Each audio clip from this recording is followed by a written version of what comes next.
क्यों लग रहा है, क्यों देरी हो रही है। तो हम 3 दिन बैठे, तब लगा, समझ में आया कि देरी क्यों होती है।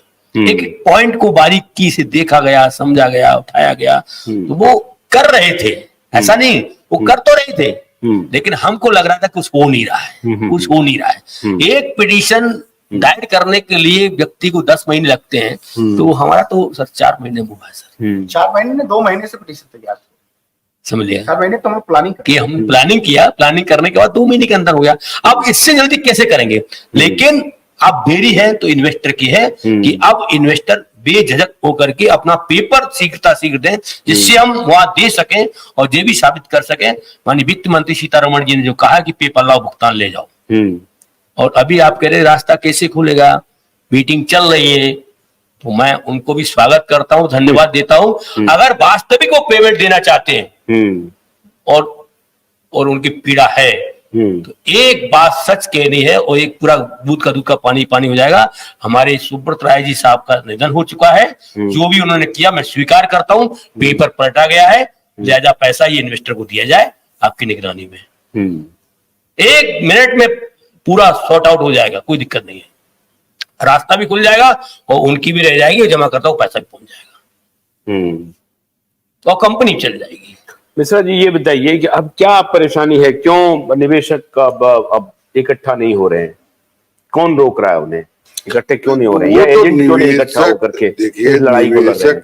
अब इसमें कुछ ऑनेस्ट आदमी है लोग, और कुछ जो है जो बेईमान टाइप के, जैसे फ्रेंचाइजी गार्जियन लोग अपनी वो निकाले हैं इतना इतना पैसा है। एक आदमी जब ये एनआई बंद होने लगा, किसी फ्रेंचाइजी गार्जियन ब्रांच मैनेजर को पहले से इंडिकेशन था कि ऐसा होने वाला है सीआरसी से या हाईकोर्ट से कि एनआई पर रोक लगेगी। तो जो पैसा किसी का भी आया, चाहे वो एजेंट 10 एजेंट मिल के लाया 1-1 लाख रुपया, निकाल लिया उन्होंने 10 लाख रुपया अपना, तो वो कभी आएंगे पब्लिक प्लेस में? वो तो लोगों को बरगलाएंगे कि लोग जब जाएगा वहां तो हमारी शिकायत करेगा, और वो खुद आए तब भी लोग शिकायत करेंगे उसको। तो इसलिए अभी भी रोका जा रहा है। फ्रेंचाइजी गार्जियन हो या बड़े बड़े जो सीनियर एजेंट हैं, वो अपना रोक रहे हैं कि नहीं, इससे कुछ नहीं होगा, ब्रांच खुलने वाली है, जनवरी में खुल रही है ब्रांच। ऐसी खबरें फैलाते रहते हैं कि 2 महीने के अंदर सब ब्रांच खुल रही है, नया काम मिलेगा आप लोगों को करने का, और आपका पिछला पेमेंट हो जाएगा, कोई परेशानी नहीं है। लेकिन ये तो सुनते सुनते जो है 2.5 साल तो एनआई बंद हुए हो गया, और पेमेंट तो रुका हुआ है 10 साल से लोगों का। 10% मिला, 90% इन्वेस्ट हो गया, 20% लिया या 80% इन्वेस्ट हो गया।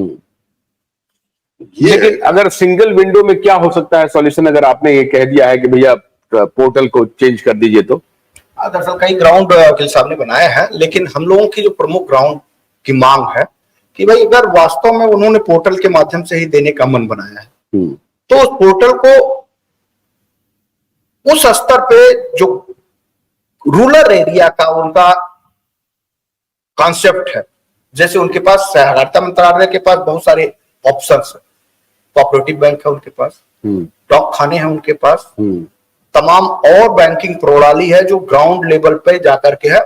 उनमें हम लोगों ने, मेरा अपना व्यक्तिगत मानना है कि अगर मैं अपने वकील से बात करूंगा कि इस पे बात करिए या जज के सामने ये प्रस्ताव रखिए, तो मेरा अपना मानना यह है कि आप कोऑपरेटिव बैंक के माध्यम से उनके जो रूरल एरिया के एजेंट हैं उनको बैठाइए, उनके सीनियर को बैठाइए, और स्थानीय लोगों का वेरिफिकेशन कराने के लिए अपने सरकारी एक काउंटर खुलवाइए, जाके वही ग्राउंड लेवल पे उनका सत्यापन कर दे। वो सत्यापन तो सहारा वाले करेंगे ना। हाँ, उसी ना, तो मैंने एजेंट को वही कहा कि उनके एजेंट जो ग्राउंड लेवल पे, किसी एजेंट को हमने, अगर मैं जमा करता हूं तो कोई एजेंट आकर के मुझे मिला है, तो वो मिला होगा, उसने बना करवाया है, तो उस एजेंट को अगर वो नहीं है, कार्यालय में रिकॉर्ड्स तो है ही, ये कार्यालय में रिकॉर्ड, कार्यालय में वाले अपने रिकॉर्ड उनके अधिकारियों का कोई एक पैनल बैठा दे, एजेंट का जो स्थानीय एजेंट है उसका एक पैनल बैठा दे। मान लीजिए एक कार्यालय में 20 एजेंट हैं, अब 20 एजेंट को कार्यालय जो है वो अपना अपना डॉक्यूमेंट्स दे दे कि भैया ये आपके माध्यम से ये इन्वेस्टमेंट आया था, उसके ये रिकॉर्ड्स है ना। अब वो रिकॉर्ड्स लेकर के वो कह रहे हैं कि आप कोऑपरेटिव बैंक चले जाइए। नहीं, मैं ये कह रहा हूं कि अगर मैं कहूं तो सरकार को यह प्रस्ताव दूं या कोर्ट को यह प्रस्ताव दूं कि मान लीजिए जैसे कोऑपरेटिव बैंक है, कोऑपरेटिव बैंक गांव के रूरल एरिया में होता है, स्थानीय स्तर पर न्याय हाँ, पंचायतवार होता होता है, है। हाँ। आप उसका एक अधिकारी तो ऑलरेडी होता है, उसके सचिव होते हैं, उसके सिस्टम के सारे लोग होते हैं, अधिकारी बैठता है। उसी में सहारा प्रबंधन तंत्र के स्थानीय स्तर का, जैसे सेक्टर मैनेजर हो, रीजनल मैनेजर, सेक्टर मैनेजर हो या फ्रेंचाइजी मैनेजर्स हो, जिनके माध्यम से लोगों ने काम किया है, जिसको सहारा डिप्यूट करे, हाँ। वो एक व्यक्तियों को डिप्यूट करे, उसके साथ 2 एजेंटों को भी डिप्यूट करे स्थानीय लेवल का, कि भाई आप वेरिफिकेशन करो कि इन लोगों का मामला है, इन लोगों का, तो स्थानीय लेवल पे वो जानता है लगभग 70% मामले तो वो वैसे क्लियर कर देगा। और उनके साथ जो सरकारी महकमा है, देखरेख भी हो वो जाए, देखरेख करे कि हाँ सही व्यक्तियों तक ये पैसा पहुंच जा रहा है। हाँ, ये हमने अपने दे रहे प्रस्ताव में रखा है। नहीं तो ये इनसे सत्यापन करा के जो आप दे रहे हैं उसमें गड़बड़ी हो रही है और ये डिफिशियंसी हटाने के लिए पैसे ले रहे हैं। हाँ, पैसे ले रहे हैं, तो आप ग्राउंड लेवल पे स्थानीय कार्यकर्ताओं से सत्यापन कराइए। मतलब आप एक सत्यापन वही कराने जा रहे हैं सीआरसीएस की जगह, मान लीजिए सीआरसीएस की जगह आपने निकाल के दे दिया उनके ऑफिसों को, तो ऑफिस में उन्होंने सत्यापन भी करेंगे, तो उनको बैठा कर सत्यापन करेंगे। Zonal manager, sector manager, royal 1, royal 2 करके जितने भी फ्रेंचाइजी मैनेजर्स के और बड़े एजेंट हैं, वो अपने लोगों को इनडायरेक्ट डायरेक्ट रूप में पैसे दिलवा देंगे। आम निवेशक और छोटे कार्यकर्ता और मध्यम कार्यकर्ता उससे वंचित हो जाएंगे, उनको फिर वही परेशानियां झेलनी पड़ेगी। ठीक है, बहुत बहुत शुक्रिया।